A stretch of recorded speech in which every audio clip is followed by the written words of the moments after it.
What is up, you jackwagons? I am Speed Fury, and I'm back with part 3 of what if Deku was an Omniforce user, or what if the Gladiator Masters were in the My Hero Academia universe?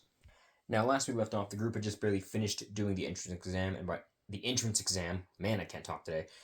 And by group, I mean Izuku Midoriya, or Pyro, and his team of Gladiator Masters, called the Off-World Masters. Now, instead of there being 20 students per class, there's actually going to be 30 because 10 of those students are going to be Omniforce wielders. However, for Class 1A, it's going to be 40 because Izuku only counts as... Izuku's team is a special case, basically. The other 10 members are going to be other alien Gladiator Masters. None of the members of his team. Now, who's going to be the teacher for Class 1A? Well, you'll have to wait and see. Aside from Aizawa, that is, of course. Izuku had just finished opening his entrance exam letter, hopefully getting accepted into the UA course. I mean, into the hero course, which he was. He was also very, very surprised to see that All Might was going to be a teacher there, and a little bit nervous to see the hero once again. Not out of the fact that he was worried about what the hero would say, but more along the lines of the last time they spoke, it wasn't really all that, nice of a talk. He was currently on his way to UA. Walking beside him were his teammates, as well as Geist and Nuke, who were with him during the exam. Nuke looked over and just hit him in the side with his elbow. Relax, you'll be fine. It's not like All Might's gonna really hold anything against you. Besides, it's obvious you don't have a quirk. You have Omniforce powers, and anybody who's been living under a rock would only people that were living under a rock would know that we aren't around. I'm just glad you guys are gonna be in class with me, said Midoriya. Yeah, about that. Sorry, Izuku, they swapped me out last minute out of Class 1A with Springload. Izuku looked at Nuke confused. Springload? He said. Yeah, he's a Carapacian. You'll know him. He's got four arms, guns on in each of his palms, looks kind of like a grasshopper a little bit. He's got wings made of plasma coming out of his back. Actually, they're coming out of his arms, or his upper arms, but you get the idea. I guess they decided they didn't want two explosive teenagers in the same class. Although teenagers can be said with quotation marks in my case, considering that I'm not exactly, a teenager, despite the fact that I stopped aging a long time ago. Anyway, tell Springload I said hi when you see him. Izuku nodded at this and was a bit saddened that he wasn't able to go to be in the same class as Nuke.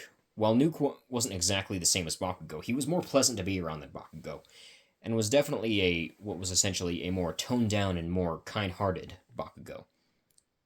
Even if he also didn't constantly threaten people, which was also a good sign in Izuku's book.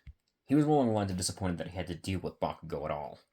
Although he didn't seem to recognize him last time, so he might not even recognize him this time. As the group entered the gates, he and his team began to conversate about who they think their teacher would be and which one of the Gladiator Masters would be the assistant teacher. Izuku hadn't gotten the chance to meet all of the Gladiator Masters yet, but he had met quite a few of them. He still had yet to meet a few of the Alpha Masters, the ones that were part of Speed Fury's team. Well, we do know that the Class 1B teacher is supposed to be Vlad King, but nobody seems to know what the Class 1A teacher is. Perhaps it's one of those underground heroes I'm hearing about.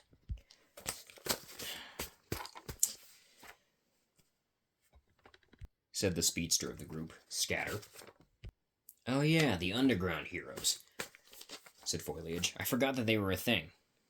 Probably for good reason, too. Those guys are actually good heroes, in my opinion, not any of those weird spotlight heroes. They don't seem to know actually how to do their job correctly. I'm more concerned about how many people are going to get me and Midoriya's names mixed up, considering, my name is Midori. Midori had very much good reason to say this, as when you had someone named Midoriya and then somebody named Midori, it would get confusing. Luckily, they had decided to refer to Midoriya as Pyro, as his Gladiator Master's name, as all the other Gladiator Masters already did that in the first place, while everybody else just referred to the Inferno Demon as Midori. She was the only member of their entire team that was not an alien besides Izuku. Well, to other people, she would be considered an alien, but she was born on Earth like all the other Inferno Demons were. They finally arrived at the door, the group being slightly curious about what their classmates would be. Izuku knew that Bakugo was going to be in the same class as him. He had read the schedule. He also knew that the stiff boy from the entrance exam was also going to be there. As they opened the door, they were greeted by the sight of Ida arguing with Bakugo, which of course, Izuku was expecting. But what he was not expecting was to feel the strange rage-filled aura that he instantly felt upon entering the classroom. None of the other students felt it. He could, and the other Gladiator Masters could. He looked around until he found where the source was coming from, seeing two glowing red eyes by the desk where the teacher was supposed to be. The two glowing red eyes were being rather quiet, not really planning on doing anything. The strangest part was when they looked in his direction. A single finger was held up and put to his mouth as though he was telling them to be quiet, not let them know he was there. Izuku had never met this guy before, but he was clearly some kind of Omniforce user, meaning he must be the teacher that was going to be working with Aizawa, or working with their homeroom teacher. They didn't know who he was. Well, some of his teammates did, but they didn't say anything. And but Izuku felt a strange amount of rather fear when looking at him. He looked kind of like Speed Fury, but the shadowy, weird black aura around him hid most of what he looked like. The only thing he could actually see, aside from the vague similar shape that Speed Fury had, was the glowing red eyes that were gazing back at him. Apparently, none of the students had noticed he was there, despite the fact that he was sitting right there. Of course, compared to where he was and compared to where the other students was, he was kind of sitting behind a higher part of the desk, and they wouldn't be able to really see him. But the fact that none of the students could sense his presence was also slightly unnerving, meaning that this guy knew that they would be able to. The other Gladiator Masters in the room were also had noticed he was there and were keeping quiet, all of which were all aliens from other planets, most of them being from Carapacia or the Cephalomental's planet. One of the Carapacians noticed Izuku and simply gave a two-fingered salute, which was saying something considering he only had 4 fingers on each hand. The Cephalomental in question was a dark green color with some of his arms and his torso being gray, and some lighter shades of green being covering up parts of his body. The same shade of green could be seen as wings coming out of his back, which also were attached to 2 arms. He also had a long dragon-like tail and had gun barrels on the ends of each hand. His antennas, he has antenna on the top of his head, and as well as the weird mandible-like structures on the sides of his face, were the same color, looking to be made of some kind of plasma, just like his wings. When he introduced himself, he said his name was Blast Hopper, but everyone calls him by the nickname of Springload. The other aliens that were there consisted of Surge, Shroud, Geist, who was nearby by the rest of the group, Hotfoot, the only member of the Gladiator Masters to be from Rodon, which was a planet full of humanoid rodent-like creatures, Prism Shock, a member of an alien species called Dittos that mimic the appearance of other people they've seen. In this case, Prism Shock mimicked Rainbow Shock's appearance. Flutter, a member of the Carapacian species that lived on Earth. Snatch, a praying mantis-like Carapacian. Cinder, a centipede-like Carapacian. And Shade, a member of the Offworld Masters that was a Cephalomental and had shadow powers. When the rest of the students noticed the planetary masters entering the room, they all were very shocked at more Omniforce users coming in, or in their case, more mutant quirk users. The only one that actually looked mostly human was the boy with the aquamarine colored skin and the flaming wings on his back. However, after getting a good look at him, Bakugo actually recognized his face. "Deku," he said. Izuku rolled his eyes before simply greeting, "Hi, Bakugo." This caught Bakugo off guard because he hadn't seen Izuku in a long time, and seeing him with these obvious new powers was irritating him. But the fact that he didn't call him Kachan caught him off guard. As the group began to walk in and introduce themselves, so this is when Ida walked over to Midori, telling her that her outfit was very inappropriate and should not be seen, and she should not be wearing such revealing clothing in a classroom. Midori simply put up a hand, saying that regardless of what her outfit looked like, she could not change it. Her species was unable to change their clothing. They could remove it, but they could not change it. Ida was flabbergasted that a quirk could actually cause that kind of drawback to someone, with Midori saying that it is not a quirk and that she is not a human, and that she explained to the group to Ida that she is a creature called an inferno demon, and then pointed to her horns and tail, and of course her wings, but those were already very noticeable.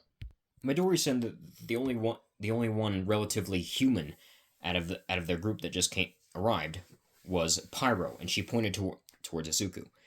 Izuku introducing himself as Izuku Midoriya, or Pyro, and that would be the name he would prefer to be called as it would be confusing to call him Midori and him Midoriya and then call Midori by her name. The other aliens in the room also introduced themselves, all saying that they were actually aliens, which one of the students, the human students, was very excited about this. This being Mina Ashido. It was when some of the Carapacians giggled at Ida saying that he pointed out the fact that Midori wasn't wearing very much, but didn't even attempt to point out the fact that none of the Carapacians were wearing anything at all, or the fact that the Cephalomentals were barely wearing anything. Ida said that he already had explained to him that the Cephalomentals required to have less clothing than their creatures, and then immediately blushed at the fact that all of the Carapacians even weren't wearing any clothing whatsoever. Izuku saying that aside from the fact that they all looked humanoid, they still didn't really have any human anatomy. They were all just human shaped. A loud thump was then heard from the desk as the guy from before, the one that was hiding behind the desk, stood up. All the classmates jumped. All the students jumped at this, aside from the Gladiator Masters, and stared in his direction. When the man stood up, Izuku now could see that he very much did look like Speed Fury, aside from the dark, shadowy stuff that was surrounding him. He then spoke up. I've been here for 10 minutes and none of you have noticed. None except for the Gladiator Masters. Although I did expect them to. His voice was a slightly distorted version of Speed Fury's, which also kind of set Izuku's mind into a frenzy, wondering who this guy was and why he looked so much like Speed Fury and even sounded somewhat like him. My name is Rift. I'll be one of your teachers for this class. Do not do anything that will get you in trouble, or you'll have to answer to me. All the students shivered at Dark Rift's chilling voice, except for Bakugo, who simply smirked and rolled his eyes. You will not accept from that, said Rift, his voice becoming a lot more distorted and kind of angry sounding when he glared at Bakugo. Show respect to your superiors, brat. It was then that what looked like a large yellow caterpillar started rolling in. Several Carapacians looking at the thing in confusion, wondering if one of their species had somehow ended up deformed and ended up in the classroom somehow. It wasn't until the caterpillar stood up and unzipped itself that they realized it was just a sleeping bag. Several of the Carapacians shuddered before saying, "That almost gave me flashbacks." As Rift said, "Welcome to the hero course." I didn't say that, he said. "I'm Shota Aizawa. I'll be your homeroom teacher. We're going to be doing some tests first, and then we're going to be giving you... And the Gladiator Masters have decided to offer to give you a tour of their home base." I was not one of the ones offering. I don't trust any of you, said Rift, who seemed to constantly be in a grumpy mood. Aizawa lifted up a gym uniform that was pulled out of his sleeping bag. Rift giving him a side glare before saying, "Were you keeping those in your sleeping bag? That's disgusting." Ignoring what Rift said, Aizawa simply said, "Put these on and head out to the field. We're going to be doing some tests." After the rest of the students arrived, aside from the Gladiator Masters, who immediately were all already out there, Aizawa stood up from where he was sitting down and began to speak. "All right, so you've done these tests before in your middle schools and other forms of education, but this time you'll be doing them with your quirks. For starters, we will be having the leader of the one that came in first place in the exams starting out with this." Bakugo began to smirk at this before he said, "Pyro, come up, please." Bakugo went wide at this as Izuku Midoriya stepped forward. "Wait a minute," said Bakugo. "How is Deku a higher rank than I am?" Aizawa looked over at Bakugo lazily while Rift immediately glared at Bakugo, a growl escaping his throat, which made a few students flinch backwards at the notion. "You will address him as Pyro," said Aizawa. "That's his name. I will not have anybody calling the students useless here. Oh, and Bakugo, you're on thin ice. Very thin ice. As several of the Gladiator Masters warned me about how you treated Izuku before coming here, or as he's now known, Pyro. Do not screw up while you're here. Do not try to think you're better than anybody else, because you're not. You're just as equal as everyone else here. You might have been top dog back in your junior high, but you're not here. If you do screw up, you better hope that I get to you before Dark Rift," he said, gesturing, pointing a thumb over at Rift. It was then that Izuku realized who he was. He knew that he looked like Speed Fury and that he had some similarities to Speed Fury, but had never met him before. But he had definitely heard that name before. Dark Rift was Speed Fury's twin brother, and was a Rift Beast, a species of creature that gained power from one emotion more than others. In Dark Rift's case, anger and rage. And judging by Dark Rift's appearance at the moment, he was not in his true form. He was using his disguised form, which looked like Speed Fury, but covered in a black shadowy inner aura. "So, how far could you get a softball in middle school?" Aizawa said to Izuku. I don't know," he said. "Not very far." "Well, use your Omniforce powers this time and see how far you can get it." Izuku took the ball as it began to glow with a green glow before it lit on fire, and he chucked it as hard as he could. The ball flew quite a far distance. In fact, it flew so far that the meter that was counting how far it was going glitched out and ended up having to be Aizawa had ended up getting a replacement for it, basically. "Huh. I probably should have told you to hold back a little bit," said Aizawa. "I should have figured that your guys' powers was a lot stronger than any quirk. I'll just give you an infinity for that one," he said. Angered at this, but the fact that Izuku had now had what seemed to be a more powerful ability than even his explosion, Bakugo rushed forward at him, only to be intercepted by 8 red tentacles, grabbing him by the limbs and slamming him into the ground.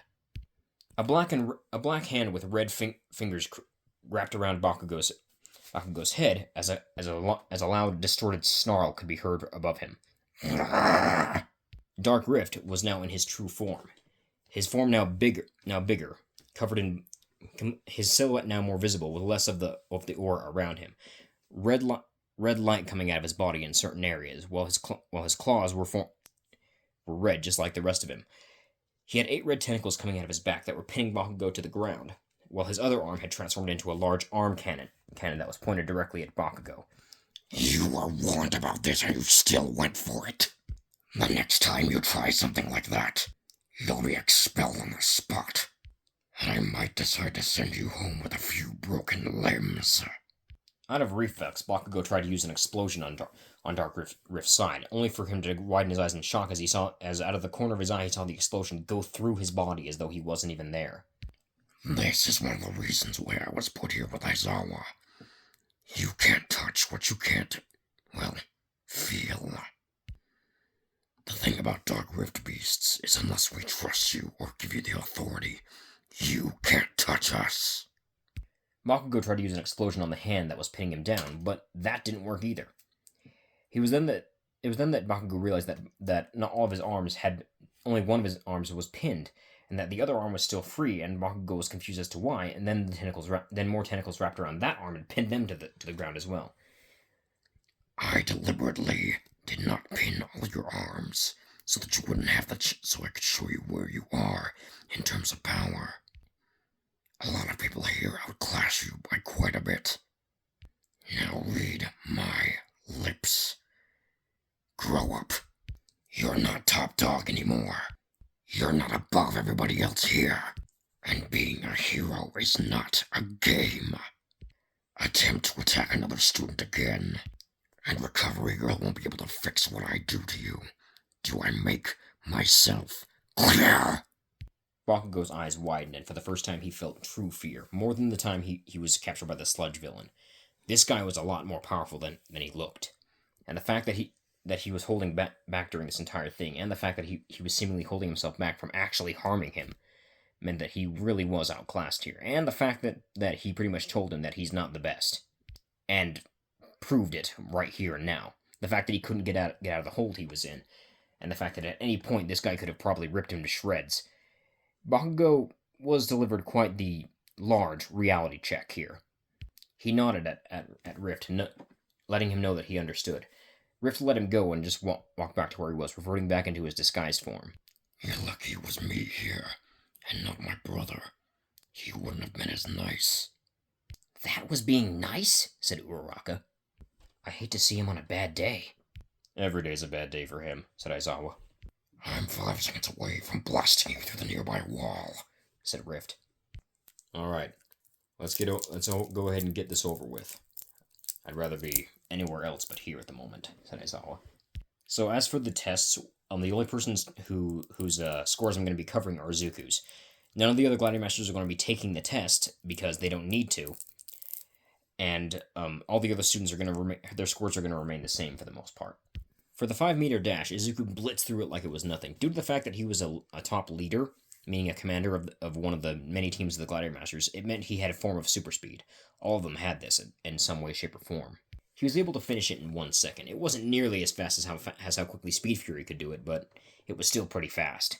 That, and he was kind of holding himself back a little bit. For the grip test, he nearly broke the device just by clenching his hand a little bit. Aizawa had to repair a lot of devices that day. For the long jump, he simply jumped up in the air and then glided over to the other side, not really having any trouble in that aspect. Seated toe touch? Pretty simple. He could do it rather easily. Sit-ups? He was a blur the entire time. Sideways steps? Same, just a blur. The distance run? He was ahead of the competition the entire time, just flying slightly above the ground with his wings. After all was said and done, Izuku was clearly in the lead, and nobody was even surprised at that when he was at the top of the list. Meanwhile, in another part of the city, there was a current situation going on that Endeavor was in the process of chasing down. However, when he turned the corner to catch said villain, he was both a little angered and very much surprised to see one of the Gladiator Masters already taking care of it. Said Gladiator Master being Torch, the fox girl that was known as the little sister of the Alpha Masters team. Endeavor never saw the Gladiator Masters as being heroes. He didn't see them as being anything but nuisances, and in his eyes, vigilantes. And he was going to deal with them the same way he dealt with all vigilantes, by burning them off the streets. He leashed his flames at the fox girl, intending on just burning her until she was a crisp. However, he was not expecting to feel a piercing pain in his side, and then for that pain to ignite into a flaming one. Standing to his left was a brown and tan-colored, what looked like werewolf. He was wielding a flaming red and orange sword in his right hand. I know this picture has him holding it in his left, but it's in his right for this scenario. Get away from her, said the wolf. Endeavor backed away, getting ready to use his flames again, only to be blindsided by a fist covered in blue energy. He looked over to see Speed Fury, his hands lit up with glowing blue energy, with a few of the other Alpha Masters standing next to him. You know, I really didn't like you before, and I normally don't try to start fights with people, but anybody who tries to attack our little sister unprovoked gets the ass beating of a lifetime. Endeavor ignited his flames again, looking like he was about to put up another fight, only for him to be hit in the stomach by another energy fist from Speed Fury, sending him flying out of the city and into a nearby mountain. Before he could recover, Speed Fury was already there, grabbing Endeavor's face with his hand and dragging his head through nearby trees, rocks, and even dirt. Endeavor realized he should have been dead by now with the amount of power Speed Fury was putting into his attacks, until he realized that Speed Fury was healing him every time he hit him with something hard enough to kill him. Endeavor was then thrown into the sky, only to be grabbed by the same wolf again and pinned down onto the ground. The wolf began to rapidly slash at Endeavor, caught into his stomach, his chest, arms, basically dismembering him and slicing him to bits, only to be healed by Speed Fury, who was standing not far away. Eventually, the wolf stopped and took a step back. Speed Fury grabbed Endeavor by the throat and lifted him up. I know who you are, Enji Todoroki, said Speed Fury. I know everything you've done. What you've done to your family, what you've done to your son, everything. I know how you treat people. You've killed countless vigilantes just because they're breaking the law. They probably had families to go back to, and maybe not. But the fact is, you killed them when they didn't deserve death. Endeavor was afraid. For the first time in his life, he was afraid because of the fact that he had nearly been killed on multiple occasions within that small time period that this wolf and Speed Fury had been putting him through. You might be the number 2 hero, but in my eyes, you're just a villain pretending to be one. And all this nonsense just to become the number 1 hero. You're nowhere near close to that goal in the first place. Even if All Might retired and you became the number 1 hero by default, you still wouldn't be a real hero. Sure, you'd be number 1, but you wouldn't be a hero. You see, I'm the protector of the innocent. You're far from innocent. But I don't think you deserve death, not quite yet. However, I have a certain kind of ability that I have that I can use on people to make them see themselves for what they really are. The process that I put them through is extremely painful, and they would wish they were dead. They won't die, but they'll certainly wish they were dead. You ever heard of the Ghost Rider? Probably not. It's a power similar to his.